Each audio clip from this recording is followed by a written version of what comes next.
What's up, everybody? My name is Pantsface, and today we're talking about how to sim your character to maximize your DPS. This is entirely done within the website wowsims.github.io. This website is a community-driven project to provide sims for World of Warcraft Classic, and they've partnered with the leading theory crafters from each class to do so their sims should be up to date for every single class. Now you can see that there's actually sims for Burning Crusade and Wrath of the Lich King.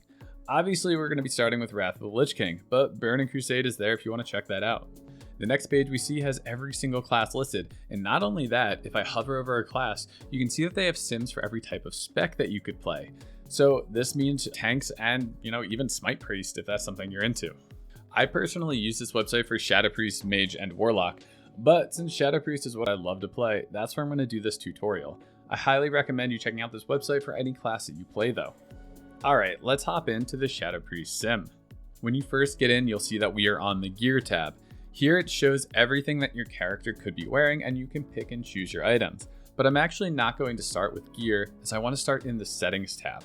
I'll come back to the gear in the gearing section, but before you start kitting out your character and getting your sim underway, you really want to have your settings correct. This is because if your settings are wrong, then the information you get when simming will be incorrect, and that will lead you to using poor gear choices, and here we're trying to get this to be as accurate as possible. So in the Settings tab, you want to make sure that you're simming for your ideal raid environment, or the raid environment that you play within. So for example, starting off on the right side, you can see that we have raid buffs. These are going to be all the buffs that are present inside of your raid. So to select something, you can left click it, or you can right click to deselect. In a 25-man raid, it's likely you'll have every buff accounted for, but if you're pugging or if you have some last-minute cancellations from some raiders, it's possible that you might be missing some, so you want to make sure that you're accounting for that.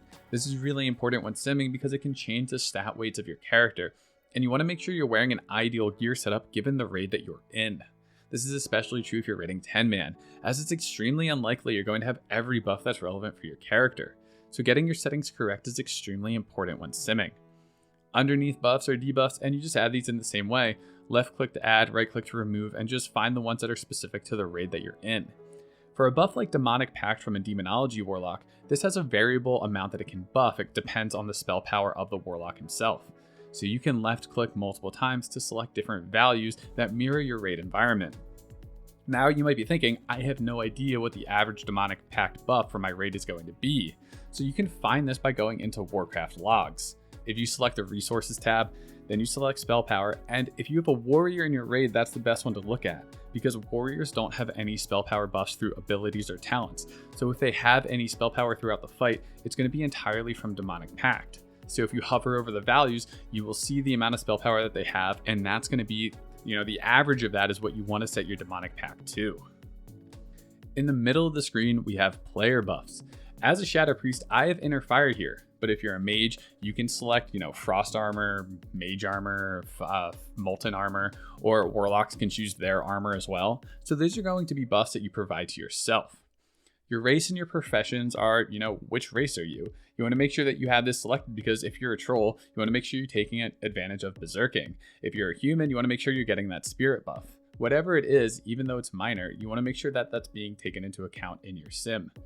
Your professions don't actually matter on this page. That'll be more important when we talk about gear and the buffs that we're gaining from professions, and I'll talk about that in the gearing section. Next up, we have consumables. So that's potions, flasks, elixirs, food, engineering items that you might be using during a fight. For the potions, you'll notice there's 2 slots. So the first slot is for your pre-pot, the potion that you're going to use 1 second before combat starts. And the second slot is our combat potion, so the one that you use in combat. There's also Dark Runes, Demonic Runes, and Flame Caps that you can select, but remember that Flame Caps were nerfs that they share a cooldown with your potion.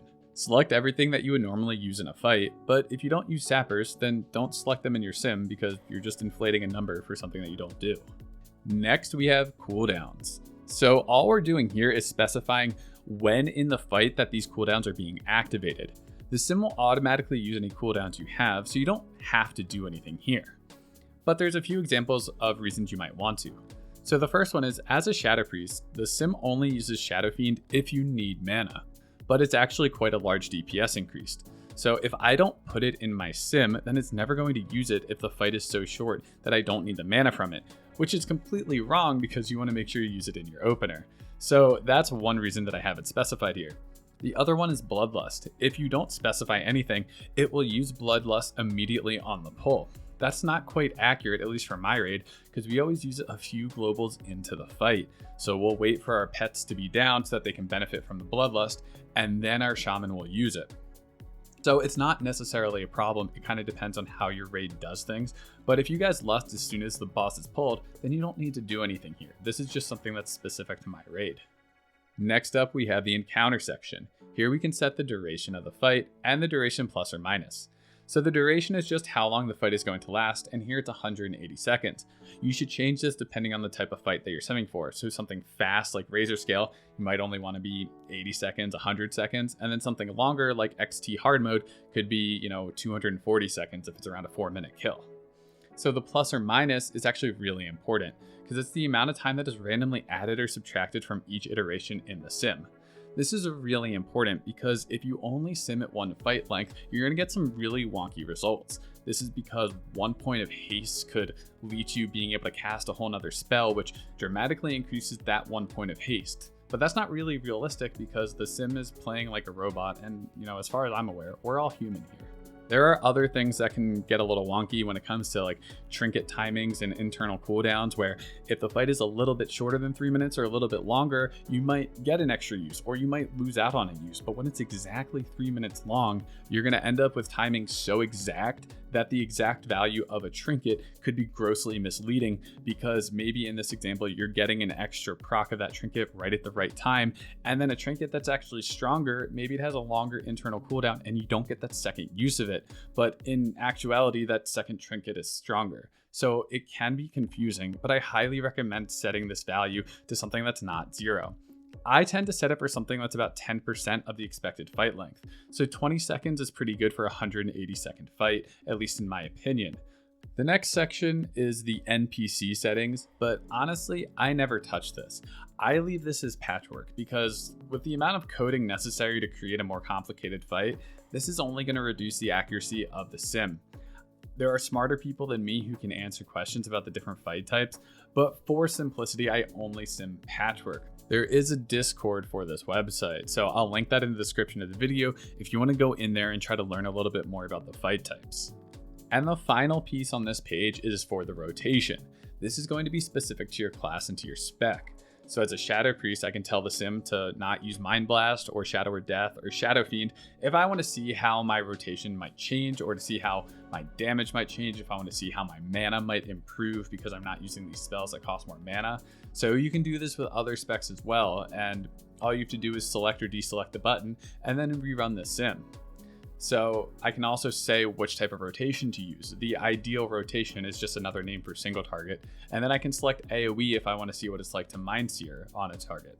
I can change up my precast spell, whether it's Vampiric Touch, or if I want to use Mind Blast to see how that works, since I have the 4-piece tier 8 bonus, which gives a haste buff after we cast Mind Blast. And then the final thing is I can select my channeling latency, which this is just the amount of time that it takes for you after casting a Mind Flay to cast another spell. If you checked out my rotation video, then I've gone into detail about how you can figure out this value. There's some really great tools from the Shadow Priest Discord. If you want to check out that video, I highly recommend it to go learn about how you can calculate this for yourself. And then the final thing I want to talk about before we get into gear is our talents. Generally, this website is just going to have your ideal setup for a single target encounter. But if you want to test out the sim using different talents, or just try to understand how big of a DPS change a single talent is, then you can change up your talent trees and give the sim a run and see what it tells you. This works the same way as any other talent calculator. You left click to add points and you right click to remove points. You can even change your glyphs if you want to see how that might affect your DPS. For classes with multiple damage dealing specializations, there will be a drop down menu in the rotation part of the settings tab. For example, mages can choose between Arcane, Fire, or Frost, and your talents will automatically change with each selection, as will the rotation that the sim uses to calculate your DPS. So be careful, because you don't want to select the Arcane preset and then change your talents to Fire manually, because then it's going to be doing the Arcane rotation using Fire talents, which doesn't sound ideal to me. So with all of that out of the way, let's hop into the gearing section. Similar to other websites that allow you to fill out a character with gear, we have every slot listed as well as the item equipped. In order to change the gear, all you have to do is click on the slot and select another item. You can type in the search box to find any item as well if you're having trouble finding it. You can choose your enchants and gems and kit this thing out how your character looks in game, or how you want your character to look at the end of the phase, or in future phases of Wrath of the Lich King. So you can change this by selecting the dropdown for phase. Phase 2 is what we're currently in, but Phase 3 is going to be Trial of the Grand Crusader, Phase 4 is ICC, and Phase 5 is Ruby Sanctum. So if you want to see what an endgame character looks like and sims, feel free to gear your character out that way. You can even import your gear from the live game. This is done by using the add-on called WoW Sims Exporter. In-game, type /WSE and then copy the text that's generated. Come back to the website, select import and then add-on, and paste the text from the game into the box, click import, and voila, you have your gear and talents from your live character now into the sim. You can even save your gear using the presets. So if you go to gear set name and in the box you type in whatever you want it to be and then click save gear set, you'll now have this gear set saved in that right corner.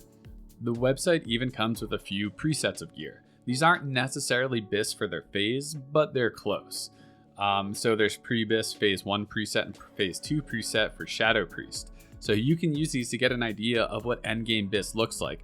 Now note, these are not perfectly BiS, and if you want to find BiS for Shadow Priest, I've included that in the video description.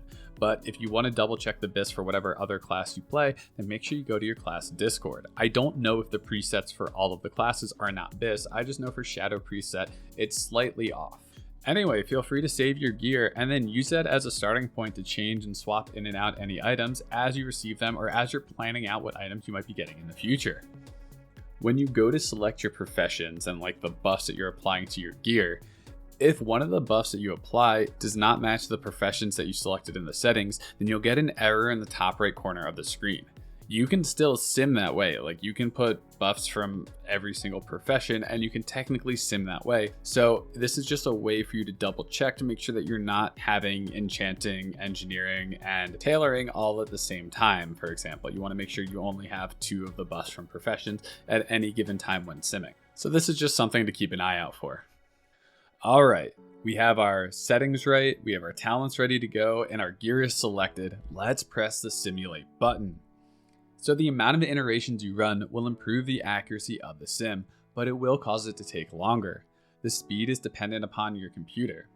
I typically like to run 5,000 iterations, but if this is taking too long, then I'd recommend running at least 3,000. So why is that? Well, there's a lot of variability in each iteration of the sim, and this is intentional. It's trying to capture what happens on your best pulls, on your worst, and everything in between. This goes back to the conversation on fight duration plus minus. There are so many different variations of what can happen. If you have 30% crit, on some pulls you might crit 15%, and on other pulls you might crit 45%. That's true enough in game, and it's true enough in the sim. And that's just one thing that's going to vary. It's going to vary, how long it takes a trinket to proc, because if it has a 10% proc chance on every attack you have, it's not going to happen instantly all the time. After the sim is finished, you can click on the results tab, and it will show you this page. You can see your time spent with 0 mana if you're a caster, the damage breakdown of your spells, and the amount of damage done in each sim. This is where that variability comes into. This is your damage curve. You can see everything that's blue is everything that happens most of the time. That's where you can generally expect your DPS to be. But the red sections are your outliers. They don't happen all that often, but if you get incredibly unlucky or incredibly lucky, you can definitely see your DPS swing by this amount. So although the sim is going to play every iteration the same, as in your rotation, it's going to be the same for every time the sim runs, the procs that you get, the damage that you do, the crit chance you have, the chance of hitting the target if you're not hit capped, it's all going to be randomized. Now it's going to be within reason, it's going to be close to whatever your hit chances or your crit chances, but it's going to play out with enough variability that when you have all of these iterations come together, you're going to find an average value of your DPS in a given fight. I know that this sounds inaccurate, but this is actually the best way of doing it. If we go back to the example of a boss that usually takes your guild 3 minutes to kill, sometimes DPS are going to die and the fight might take 4 minutes. Sometimes everybody's going to get insane RNG and you might kill it in 2.5 minutes. Like, things are going to change from pull to pull, and that's what's being represented in the sim in every iteration here. Obviously, it's not taking into account other people dying because the sim is entirely your own character, but the point is that every sim is going to be different from the last. Every iteration is going to be different from the last. Not only is that true in the sim, that's true in the game too. I dare you to find 2 pulls where your trinkets and your procs and everything just happens at the same exact time as it did in another pull. Now, the final piece to this website is the log tab. Here you can see a play-by-play of every single spell, buff, and effect that happens in a fight. It is extremely dense with a lot of information, but it's a great way to diagnose what the sim is doing. If you press Ctrl F and search for casting, you can see every single thing that is casted by your character. This includes buffs and trinkets, as well as damaging abilities. If you're trying to understand your rotation or maybe your opener, I'd highly recommend doing this, as you can see at each second what the sim is doing. And if you can mirror that, or at least as close to humanly possible as you can, it will allow you to increase your DPS, because the point of the sim is that it's optimized to do the most damaging abilities at any given time. Now, some sims work differently than others. Some might be static rotations that don't change, others might have a priority system, and others might assume the highest DPS ability in that moment. It just kind of depends on the sim creator.